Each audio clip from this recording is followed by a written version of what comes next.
Renata Fã fez um forte desabafo após o empate entre Internacional e Grêmio, marcado por polêmica envolvendo Carlos Vinícius. Confira tudo o que ela falou.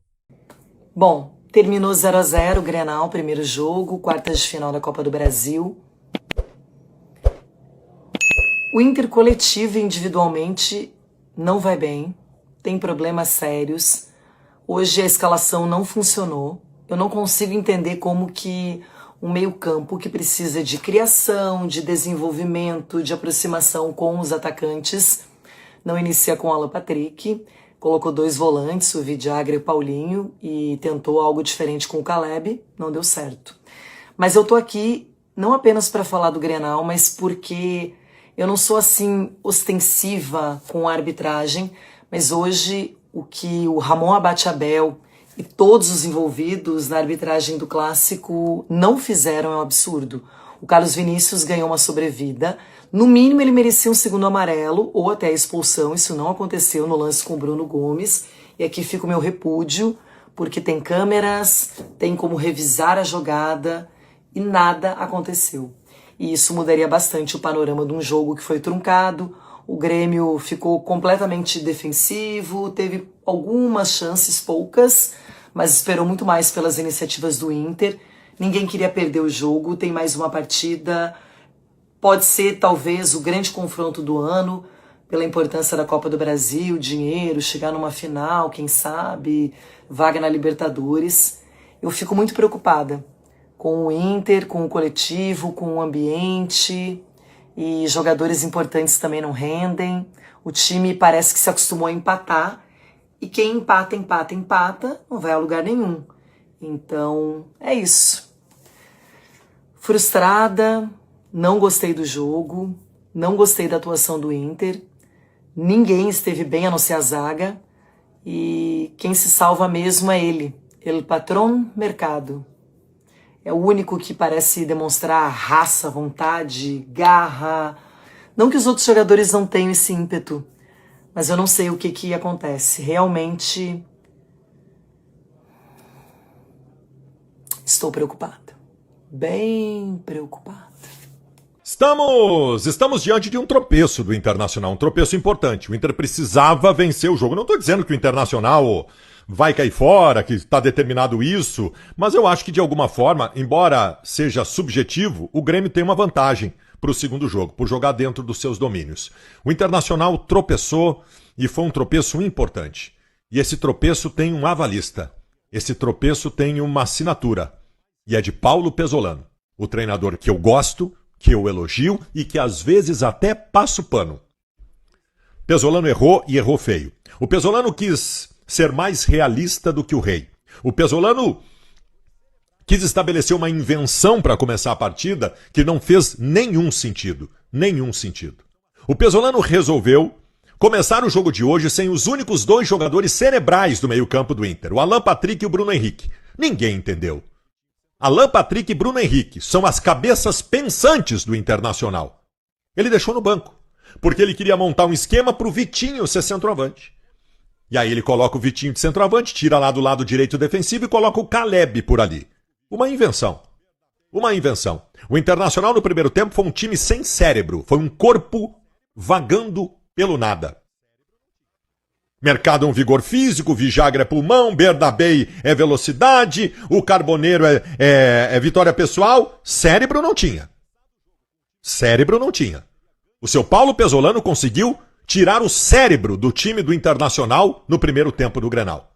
Eu não tenho dúvida nenhuma que se o Inter tivesse começado o jogo com o time que terminou, o Inter teria ganho e ganho bem o Grenal, porque o segundo tempo foi um massacre. O segundo tempo foi um massacre do Internacional.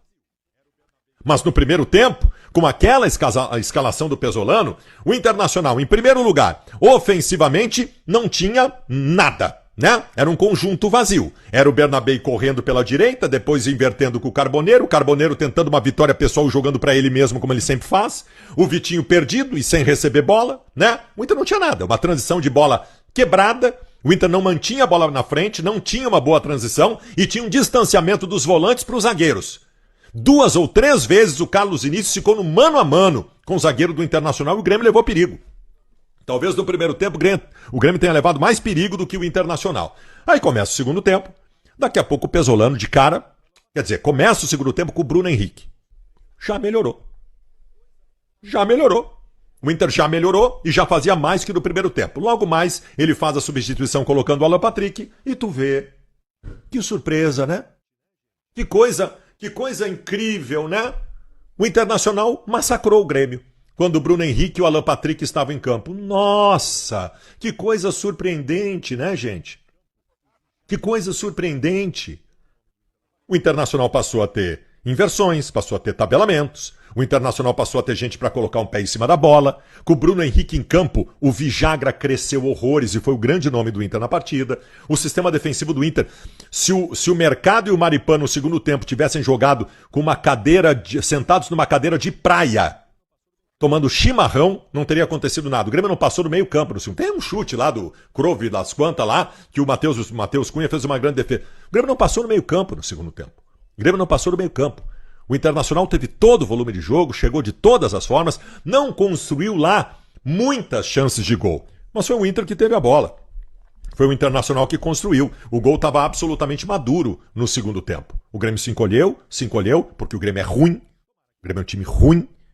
E o Internacional, com melhor futebol, não teve tempo suficiente para vencer o jogo. É imperdoável, Pesolano. A classificação do Internacional pode ter ido embora. Tomara que não. Acho que o Inter... Primeiro que eu acho que tu não vai cometer a mesma bobagem no jogo de volta. E agora na entrevista coletiva, certamente tu vai ser massacrado pelos repórteres e com razão. Tu vai ter que explicar o que tu quis. Não tá perdido, mas se o Internacional não se classificar, vai muito na conta do Pesolano pelo primeiro jogo, que o Inter poderia ter vencido se ele não tivesse inventado. O jogo tem outros acontecimentos importantes, tá? Em primeiro lugar, eu queria dizer o seguinte. Eu quero dar parabéns aqui para um profissional. Porque a gente critica muito e quando tem um profissional no futebol gaúcho realizando um bom trabalho, a gente tem que dar parabéns. Ó. Parabéns, Leonardo Gaciba, profissional do Grêmio. Parabéns, Leonardo Gaciba. Tá fazendo um belo trabalho, hein? Então, queria dar esse parabéns pro Leonardo Gaciba. Agora eu quero voltar pro jogo para falar sobre arbitragem. Já tínhamos no jogo uma agressão de um zagueiro no Grêmio no Bernabéu, porque o zagueiro do Grêmio abre o braço numa disputa de bola, propositadamente acertando o rosto do Bernabéu. Para mim era para expulsão, mas vamos lá. Talvez eu possa considerar o lance interpretativo, mas logo depois existe um escândalo. O Carlos Vinícius, que joga sujo, que sempre joga sujo, o Carlos Vinícius, ele está numa disputa lateral com o Bruno Gomes do Internacional, ele levanta o braço, caminha de lado que nem um caranguejo, ao encontro do rosto do Bruno Gomes e quando chega perto faz aqui, ó, tuf, na cara do Bruno Gomes. Quem olhou aquele lance e disse que não era para expulsão é mau caráter. Eu estou dizendo aqui, nem sei o que os outros disseram. O VAR é mau caráter. Quem olhou aquele lance e disse que não era para expulsão é mau caráter. Já estou dizendo agora. Nem sei o que os colegas estão dizendo aí. Isso é um escândalo. É um escândalo o árbitro não ter visto no campo. Carlos Vinícius tinha amarelo, mas nem interessa que tinha amarelo, porque não era lance para o segundo amarelo, era lance para vermelho. Não tem como admitir que o VAR tenha olhado aquele lance e tenha chegado à conclusão que não era para expulsar, ou que pelo menos não tivesse chamado o árbitro para ir na televisãozinha para ver o que tinha acontecido. Isso pode ter mudado a história do jogo. Isso interferiu no jogo certamente, porque o Grêmio estaria desde o primeiro tempo com um jogador a menos. Então é um escândalo. Ramon Abate Abel, que eu comemorei a escalação por não ser um árbitro gaúcho que o Grêmio estava tentando, né? Mas ele simplesmente destruiu com a partida. O Grêmio foi muito beneficiado. Foram 2 expulsões que não foram dadas. O Grêmio foi muito beneficiado pela arbitragem. Nós temos um jogo contra o Bahia no final de semana pelo Brasileiro, e eu me arrepio em pensar no Campeonato Brasileiro, e nós vamos para o jogo de volta na Arena. Eu quero ressaltar, e eu falei pouco sobre o time do Grêmio. O time do Grêmio é muito ruim.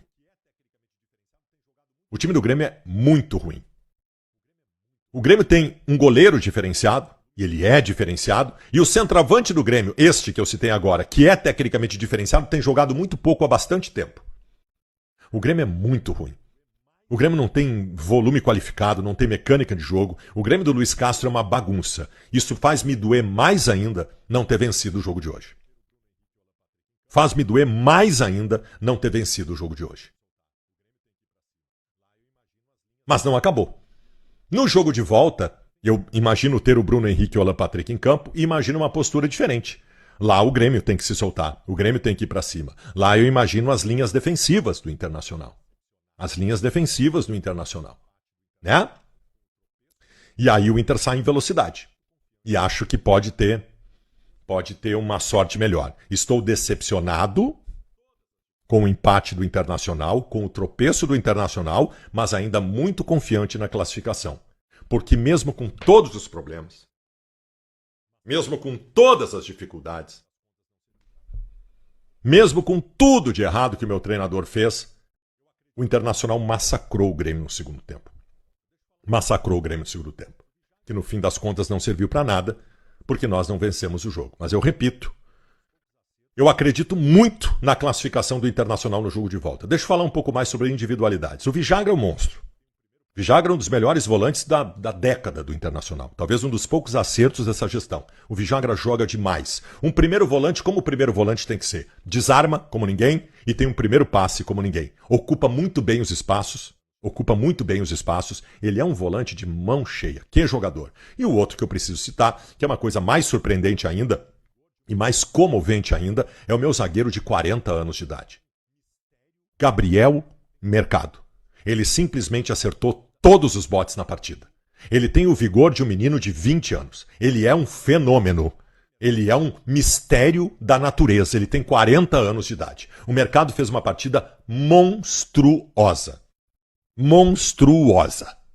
Então, Vijagra e Mercado, os dois principais jogadores do Inter na partida. Se você gostou deste vídeo, deixe o seu like, compartilhe sua opinião nos comentários e inscreva-se no canal para não perder os próximos conteúdos.